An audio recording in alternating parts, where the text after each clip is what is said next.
saya dulu ngajarkan, siapapun selama dia niat mau belajar ke pesantren kita, jangan ditolak. Walaupun kadang dia dananya nggak ada, jangan ditolak. Dan peswa sudah kita lihat, orang nggak mampu pun kita terima. Nggak membayar sepeser pun kita terima. Sampai hanya bawa baju sepasang, kita terima. Karena hakikatnya kita bangun pesantren ini niru kerja Rasulullah SAW. Karena Rasulullah ini dulu orang mau masuk Islam nggak pakai seleksi. Dan hakikat pesantren itu adalah memintarkan orang yang bodoh. Iya, orang mau mondok nih, kalau kita seleksi harus bisa hafal sekian dulu, harus bisa baca Al-Quran. Kita bangun pesantren bagaimana untuk membangun anak-anak ini supaya pintar. Makanya bismillah, nggak ada dana pun jangan sesekali tolak. Itu dia. Bismillah, Allah Maha Kaya, nggak perlu takut. Insya Allah dapur tetap ngepul. Kita nggak perlu takut dengan bayang-bayang dunia yang menghantui kita. Iman yakin. Banyak orang kaya nggak berkah juga. Kekayaannya sebatas untuk dirinya, anak istrinya. Sebatas itu. Tapi bagaimana energi dan kekuatan dan harta yang bisa kita punya ini, kita juga kontribusikan untuk umat. Dan hari ini kita berjuang di pondok pesantren, bismillah. Kita nggak perlu risau.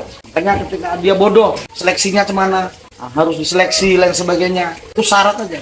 Kalau dia bodoh, kita terima, mau kita pintarkan kok. Ya kan?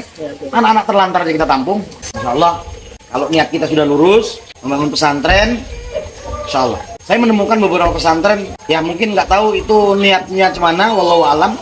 Tapi orientasinya hanya sebatas materi. Biayanya sudah mahal, ya, biaya mahal. Ekstrakurikulernya juga mahal. Ya, kita berkuda nih. Full anak-anak mau latihan berkuda, bebas. Yang penting sesuai jadwal. Dan mereka tidak kita tarik lagi. Di beberapa tempat yang bisa berkuda, bisa olahraga mana, itu hanya anak orang-orang kaya. Ini nanti Anda dihisap di akhirat nih. Ente buat pesantren yang bisa olahraga berkuda hanya orang kaya, anak orang kaya katanya. Jadi anak-anak yang nggak punya ini gimana? Oh, itu dihisap di hadapan Allah nanti, jangan macam-macam. Makanya saya 12 ekor, waktunya jadwal bisa selama bisa dipakai, pakai. Yang nggak membayar pesantren pun boleh pakai berkuda. Saya nemukan di beberapa tempat yang bisa berkuda hanya anak-anak orang yang punya duit, karena biaya sekolah berkuda mahal. Yang nggak mampu pun monggo. Selama jadwal berkuda, memanah, busur kita banyak. Intinya kita harus paham bahwa membangun peradaban ini, niat kita harus lurus. Allah akan mudahkan segala hidup kita. Kita nggak tahu nih, Allah nanti dari anak-anak kita juga lahir orang-orang hebat. Karena hati kita sudah tertata. Peswa ingin kita ke depan, kita menjadi pesantren yang berkualitas, unggul.